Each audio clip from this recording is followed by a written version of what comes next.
그리고 이제 충격 하중에 대해서 나타냈을 때 충격 하중이 실질적으로 충격 하중은 복잡한 현상입니다. 충격 하중. 예를 들어서 차량이 가이드레일에 부딪혔다라는 한 경우는 시간과 충격 하중을 실질적으로 재보면은 이런 식으로 나타납니다. 그러면 이거를 복잡하게 풀 수도 있고요. 이걸 근사적으로 이렇게 삼각형 하중으로 가정을 해서 문제를 풀 수 있습니다. 실질적으로 충격이 가해주는 이 시간은 구조물 방호벽에 부딪혔을 때 방호벽의 주기에 비해서 굉장히 짧은 시간이기 때문에 우리가 상당히 짧다라고 생각하면은 구조물이 만약에 주기가 1초다라고 하면은 구조물 주기의 4분의 1 정도 0.25초 미만인 경우는 구조물 첫 번째 주기에 굉장히 짧기 때문에 이것은 충격으로 볼 수가 있습니다. 근데 이런 경우는 만약에 삼각형 형태로 가정할 수 있고 어떤 경우에 따라서는 사각형 형태로 가정할 수가 있고 어떤 경우에 있어서는 이렇게 사인 주기로 가정할 수가 있습니다. 근데 이런 충격 하중이 가해졌을 때 TD, duration, 주기만큼 TD만큼 가해졌을 때 어, 구조물의 응답은 이건 구조물의 주기에 비해서 굉장히 짧은 시간 가해졌는 경우고요. 굉장히 짧은 시간, 4분의 1 시간만큼 가해졌을 경우에 최대값은 구조물의 하중이 가해주는 시간의 밖에서 발생하고요. 만약에 긴 시간 가해졌을 경우 예를 들어서 1.5초 1.5배 주기가 1초라면은 1.5초 동안에 저런 하중이 가해졌을 경우는 1.5초인 경우는 요거죠. 최대값이 자기가 하중이 가해주는 동안의 최대값이 발생하는 거죠. 예, 하중이 가해주는 동안 굉장히 짧은 시간에 땅 가해주게 되면은 구조물의 최대 응답은 요 시간 밖에서 발생하게 되고요. 긴 시간 동안 하중을 가해주게 되면은 구조물의 응답은 하중이 가해주는 동안 최대 응답은 발생하게 된다입니다. 삼각형 하중도 마찬가지고요. 이렇게 구조물의 응답도 짧은 시간 동안 가해졌을 때는 하중이 가해주고 난 후에 자유진동하는 동안에 발생하고요. 만약에 긴 시간 동안 삼각형 하중을 가해줬을 경우는 하중을 가해주는 동안, 즉 강제진동 동안 최대 응답이 발생합니다. 이런 반주기 정연파인 경우도 마찬가지입니다. 형상이. 근데 우리가 왜 이걸 다 배우냐고요? 우리가 때에 따라서 가정하는 현상을 실질적으로 하중을 계측해 봤을 때 하중 형상이 만약에 이렇게 됐다 하면 삼각형 하중보다는 정연파 하중에 더 가깝다라고 하면은 우리가 현장에서 즉시 써야 됩니다. 즉시 쓰는 데 있어가지고 이게 손으로 푸는 것하고 어느 정도 거기 일치하느냐라고 볼 수가 있습니다. 일치하느냐 보는 것은 뭐냐면 나중에 보면 알 수 있듯이 최대값들만 나타낸 것은 뭐냐면은 충격 하중하고 가로축이 구조물의 주기와 충격 하중에 가해주는 시간에 따라 가지고 최대값들만 그림으로 나타냈습니다. 이렇게 최대값들 각값에 대해서 주기로 나타내는데 요 최대값들로 나타낸 것을 가지고 요 가로축을 주기 혹은 오메가 n으로 나타내는 거 가지고 가로축을 뭐라고 부르냐면은 주기로 나타냈으면은 시간이 아니라 주기로 나타냈으면 스펙트럼으로 나타낸다 그럽니다. 스펙트럼이란 것은 프리퀀시를 뜻하는 거고요. 프리퀀시의 역수는 주기입니다. 이렇게 나타내고요.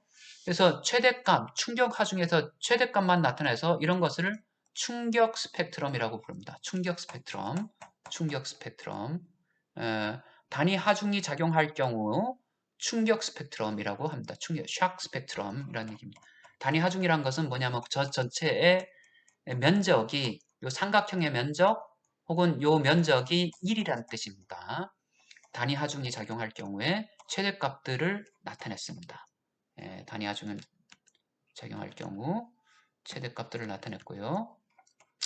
그리고 그 최대값들은 예를 들어서 직사각형인 경우는 최대값들을 나타내 보면은 요 0.5초, 0.5배 자기 주기의 50% 미만의 충격 하중일 경우는 자유진동일 구간 1이란 것은 자유진동입니다. 자유진동 구간 동안에 거기 응답이 최대값이 발생하고요.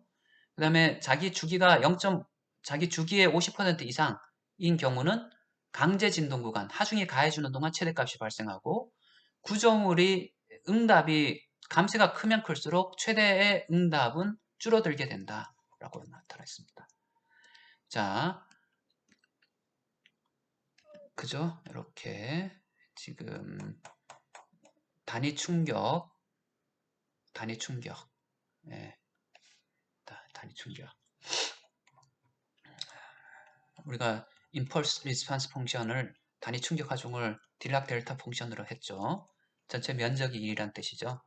충격량이란 것은 면적을 하중이 가해주는 면적을 충격량이라고 합니다. 량이란 것은 어떤 거기 그 크기를 나타내는데요. 하중하고 이거를 나타내는 면적입니다. 면적. 다른 얘기를 하면 하중이 가해주게 될 때 이런 면적을 가지고 충격량이라고 합니다. FT라고 합니다.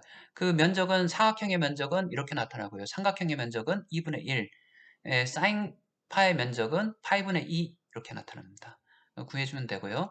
근데 이러한 면적에서 만약에 단자유도계의 응답을 구해보면은 이렇게 응답을 근사적으로 나타낼 수 있고요. 근사적으로 나타낸다는 얘기 뭐냐면은 감쇄가 굉장히 작다라고 했을 때 이렇게 나타내고 그 값들을 요 충격량을 여기다 대입을 시키게 되면은 각각 최대 변이값도 이렇게 구할 수가 있습니다. 최대 변이값을 구해봤을 때 이것은 뭐냐면은 각각 단위 충격입니다. 면적이 1이란 뜻이죠. 면적이 1인 경우에 1이 아닌가요? 그게 최대값이 F0입니다. 최대값이 F0인 경우에 그 실질적으로 우리가 앞에서 최대값이 1이네요. 충격 스펙트럼이란 것은 최대값이 1이네요. 최대값이 요놈의 최대값 보면은 요놈의 최대값이 1인 경우네요. 1, F0 혹은 1인 경우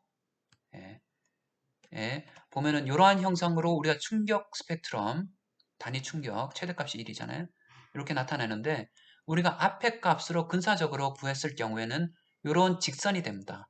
직선인데 잘 보면은 우리 주기의 4분의 1, 25% 정도 값에서는 우리가 수치적으로 꼼꼼히 계산해서 구한 요 충격 스펙트럼에서 구한 값하고 요 근사적으로 직선으로 나타낸 거 충격량에 의해서 최대값을 나타낸 거 있잖아요. 요 값하고 서로 거의 같더라 라는 뜻입니다. 거의 같더라. 뭐냐면은 4분의 1 경우는 충격 하중에 의한 최대 변이값이 근사값, 요게 근사값이죠. 위에 것이 과 정확회는 서로 잘 일치한다. 우리가 대부분 충격이라고 생각하는 것들은 이렇게 충격값으로 근사적으로 구할 수 있다는 얘기입니다.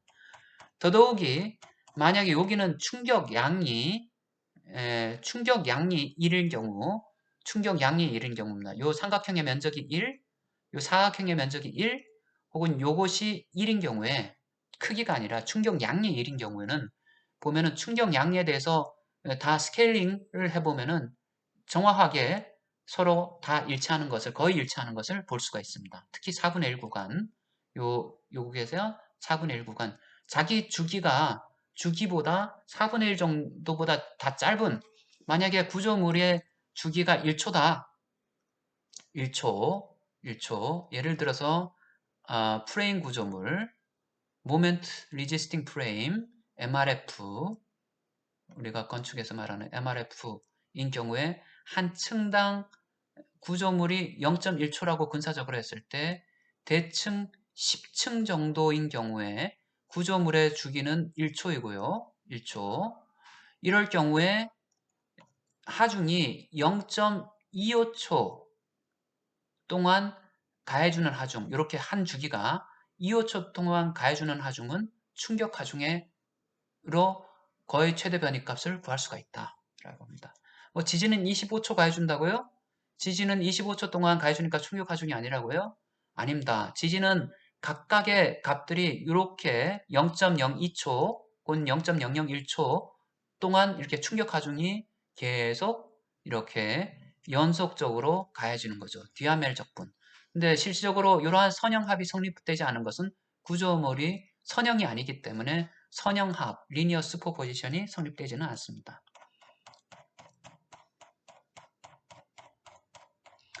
예제는 라플라스 변화로 문제를 디락 덴타 함수를 유도하는 거고요. 예, 요거를 시간축에 대해서 물론 미분 방정식으로 풀 수가 있는데요. 라플라스 변화를 사용했을 경우는 이렇게 미분 방정식을 우리가 미분 방정식이 아닌 걸로 나타낼 수가 있습니다. 미분 방정식이 아닌 걸로 나타낼 경우는 문제를 풀기가 쉽습니다. 우리는 2차 방정식 그냥 풀 수 있죠. 우리가 2차 방정식 근해 공식을 써서 풀 수 있듯이 t 도메인, 시간 도메인을 s 도메인으로 나타내 가지고 이 t 도메인 동전의 앞면을 보면은 앞면을 t 도메인이라고 그러고 동전의 뒷면을 100원짜리 동전의 뒷면을 s 도메인이라고 했을 때 앞면으로 풀면은 문제를 되게 풀기 힘든데 뒷면으로 풀면은 문제가 풀기 쉽다. 왜냐하면 미분 방정식을 풀어야 되고 이 형상을 나타내기 위해서는 뒤에선 100이라는 숫자가 있기 때문에 100원짜리 동전에서 S 도메인에서 풀기가 쉽다입니다. 라플라스라는 사람이 도메인 이 형태를 요 앞면에서 풀지 않고 뒷면에 문제를 풀 수 있게 했습니다. 하지만 문제를 푸는 것은 동일한 현상을 설명하는 거기 때문에 같은 결과를 나타낼 수가 있습니다. 그리고 충격 함수가 두 개 이렇게 나타냈을 때 응답은 각각의 충격 응답을 구하고 난 다음에 충격의 응답을 구하고 난 다음에 두 개를 더하면은 전체적인 응답이 된다라고 했습니다. 이것은 뭐 두하멜 인티그랄의 개념이다. 다음과 같은 충격 하중이 가해졌습니다. 충격 하중이 왜냐하면 삼각형인데요. 가해진 시간이 굉장히 짧습니다. 0.08초에 가해졌습니다. 0.08초는 이 시간에 0.08초는 이 시간에 비해서 4분의 1 미만에 있으니까 충격 하중으로 가정할 수가 있고요. 근사적으로 충격 하중으로 가정할 수가 있고 앞에서 구했던 방법으로 최대 변이값을 구하고 최대 변이값에 해당되는 전단력 그 다음에 모멘트 값을 구했습니다. 물론 이걸 직접적으로 꼼꼼하게 계산기로 푸는 사람들도 있을 겁니다. 계산기가 좋으니까요. 근데 계산기가 안 좋은 사람들 혹은 계산기 사용법을 모르는 사람들은 이렇게 풀면 됩니다. 라플라스 변환에 대해서 풀고요. 설명을 했고 라플라스는 이렇게 수식을 쓰고 타임 도메인을 스페이스 도메인으로 혹은 S 도메인으로 바꿀 수가 있다. 이렇게 바꾸는 걸 나타냅니다. 예. 대신 선형성이 해가고요. 라플라스 시대입니다. 라플라스 시대. 라플라스 시대입니다. 우리나라 영정조 시대입니다. 요거는 우리나라 영정조 끝나고 난 다음에 순헌철, 순종, 헌종, 철종 굉장히 우리나라 고난기 때 이 친구들은 정말 공부 열심히 했죠. 다들 양복을 입고 있네요. 우리나라 이때는 머리를 자르면 혼나는데 이 사람들 했습니다. 이렇게 자 여기까지 하겠습니다. 감사합니다.